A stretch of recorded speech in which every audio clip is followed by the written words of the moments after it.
Hola Ronnie, gracias por permitirme este espacio. Decidí permanecer en el anonimato por mi hijo y por cuestiones de seguridad de ambos. Te cuento que conocí a este personaje en una aplicación de citas y después de la primera cita parecía haberme encontrado con el príncipe azul. Era atento, caballero, afectuoso, detallista y parecía estar de acuerdo en cuanta cosa a mí me gustara o opinara. Era como mi propia versión masculina. Conocerlo a él fue para mí como haber llegado a casa, metafóricamente hablando. Desde el principio noté que era un poco exagerado para todo, como poco natural, pero como he leído mucho sobre psicología, pensé que tenía rasgos histriónicos bastante marcados.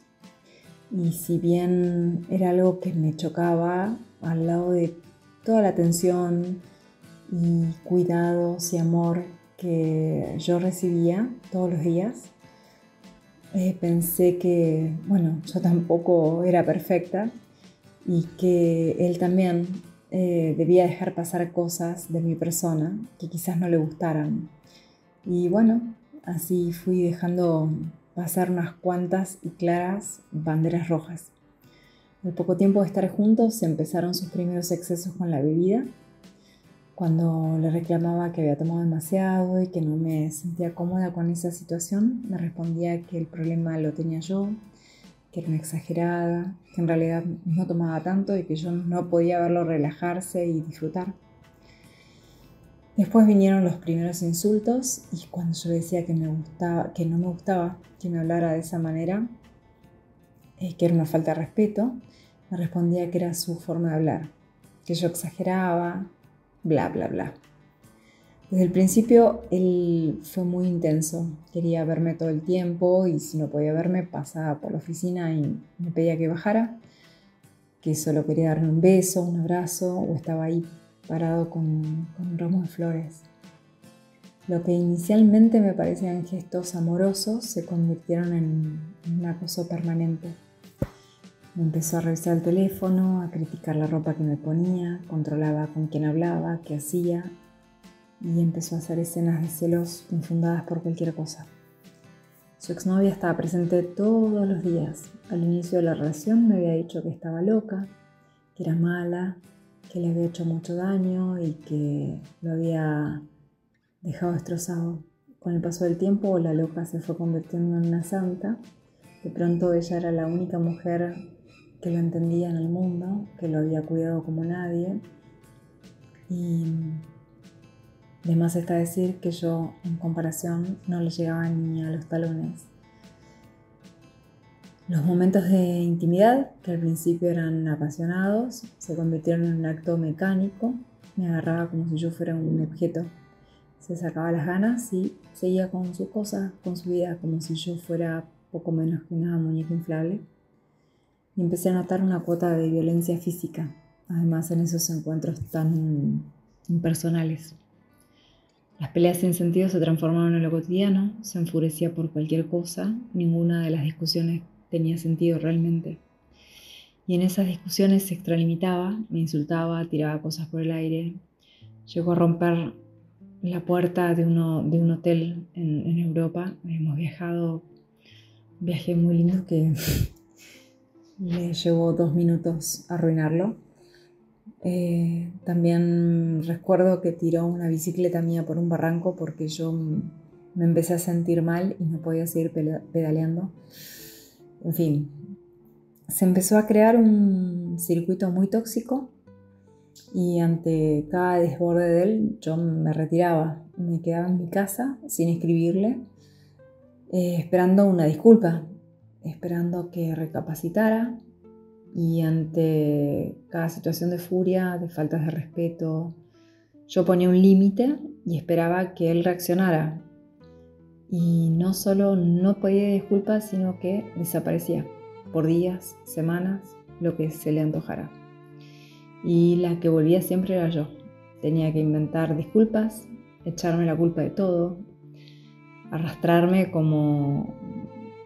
como si hubiera cometido un pecado capital y yo realmente no entendía por qué era yo la que pedía disculpas para poder volver a estar con él. Era incomprensible todo. Y él disfrutaba de verme rogar. Era tanto su descaro que una vez me dijo que en esos días que no habíamos estado juntos se había acostado con media ciudad, pero que ninguna había sido tan buena en la intimidad como yo. Yo estaba de viaje por trabajo en una ocasión, cansada por el vuelo y el cambio de rutina, me quedé dormida y no escuché el teléfono. Me llamó desde las 2 de la mañana hasta las 7 de la mañana, que finalmente atendí. Me dijo que lo había engañado, que era imperdonable lo que le había hecho. Me fue a buscar al aeropuerto, me tiró las valijas por el aire. Manejó en una avenida a más de 120 kilómetros por hora. Me agarró de los pelos, me zamarreó cuando yo intenté bajarme el auto aterrada porque pensé que nos matábamos. Me tiró el teléfono encima con tanta violencia que me dejó un moretón enorme en la pierna. Ese día quedé aturdida. Fue una de nuestras últimas discusiones. No había discusión en el medio, era solamente su locura, su furia, no sabría cómo expresarlo. A los pocos días de ese episodio llegó el descarte final, el día que me dejó.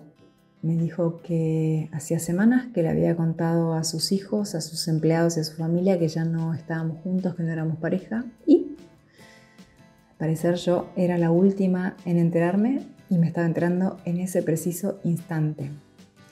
Me dijo que no estaba a su altura, que no era como él, que yo no tenía nada para darle y yo efectivamente cosas materiales no podía darle porque mi situación económica en ese momento no era la mejor y él estaba mejor posicionado que yo en ese aspecto y utilizó esa diferencia para humillarme todo el tiempo que estuve al lado de él. Íbamos a pasar las fiestas juntos, las vacaciones juntos, y 10 días antes de las fiestas y de que iniciaran nuestras vacaciones, me dejó de la peor manera, como se deja a un perro tirado en el medio de la calle, igual. Quedé en estado de shock. Durante varios días no pude comer, ni salir de mi casa, ni hablar con nadie. Su hija, que era psicóloga, me había mencionado hace algunos meses atrás que su padre era narcisista. Y con la poquita fuerza que me quedaba, empecé a investigar sobre el asunto y descubrí tu canal. Y escuchando cada uno de tus videos, me sentí 100% identificada con el infierno que estaba viviendo y empecé a sentir un asco que no podía aguantar. Y sentí que había estado durmiendo por un año, literalmente con el mismísimo diablo. Habían pasado 2 meses del descarte y un día lo veo parado en la esquina de mi casa. Me asusté, sentí miedo, miré para otro lado y seguí caminando. Él empezó a llamarme y yo seguí haciéndome la sorda y seguí caminando hasta mi casa. Y me encerré en mi casa. A los pocos minutos no pararon de llegar un mensaje atrás del otro y me decía que él no podía creer que yo no lo hubiera saludado. ¿Cómo yo era capaz de no saludarlo a él? ¿No? ¿Cómo me atrevía a semejante desplante? A él, que era el rey del universo, y yo era una ínfima y asquerosa esclava. Bueno, llamé a mi psicóloga en ese momento, había empezado terapia hacía un par de semanas, y me dijo que sin importar lo que pasara, no le respondiera. Y eso hice. Él siguió enviando mensajes, consternado, trastornado, alterado porque no podía entender que yo no le contestara, que yo no lo hubiera saludado.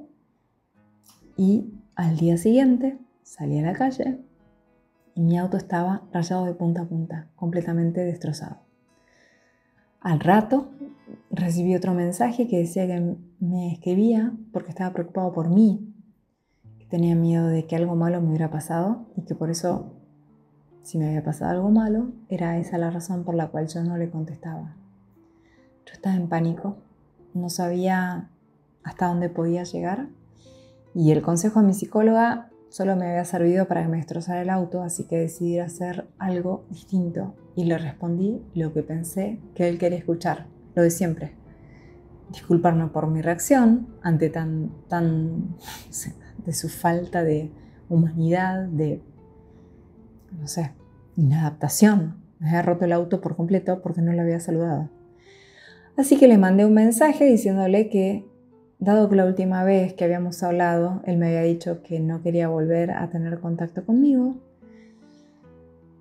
al verlo en la calle sentí que lo mejor que podía hacer por los dos era hacerme la tonta y mirar para otro lado. Y que le pedía disculpas si lo había ofendido por no haberlo saludado,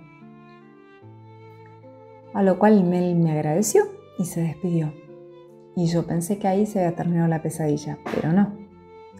Al día siguiente, otro mensaje de él avisándome que su hija me iba a contactar para ofrecerme un trabajo muy bien remunerado y bla, bla, bla. Él sabía que yo estaba pasando por una situación económica muy delicada en ese momento. Me escribió la hija y yo le respondí que había tenido una situación muy difícil, que me había encontrado mi auto destrozado de punta a punta y si bien no lo mencioné, le di a entender como que yo creía que había sido su papá quien me había destrozado el auto, siendo que hacía un par de semanas que nos habíamos separado. Nunca le mencioné exactamente que me refería a él, pero ella, siendo psicóloga, conociendo a su padre y de lo que su padre era capaz, entendió en un segundo a qué yo me estaba refiriendo y evidentemente se lo hizo saber a esta persona porque de inmediato me bloqueó. Yo ya lo tenía bloqueado, pero él no me había bloqueado. Me devolvió el bloqueo y no apareció nunca más en mi vida. Yo reaccioné y procedí de esta forma por todo lo que había leído y me había empapado sobre el narcisismo. Y me decidí a compartir mi historia y lo que había vivido porque la verdad es que ni mi entorno más cercano, ni mi propia psicóloga, ni nadie me pudo ayudar cuando estaba en el fondo del mar, más que el canal de Ronnie y la gente que entiende de narcisismo, que se dedica a esto y que lo vivió en carne propia. Y es por esto que soy consciente de que todas las víctimas de este tipo de animales, no se me ocurre otra definición, están solas, están completamente solas. Nadie las puede entender, nadie las puede ayudar y nadie les puede dar un buen consejo a menos que sepa realmente lo que está hablando y a menos que haya pasado de alguna manera por el mismo lugar. Entonces es por eso que, habiéndome desligado de este animal, decidí compartir mi experiencia con la esperanza de poder ayudar a otros y de hacer un mínimo aporte al canal de Ronnie, porque el canal de Ronnie fue el que a mí me salvó la vida literalmente. Les mando un gran abrazo a todos. Muchísimas gracias.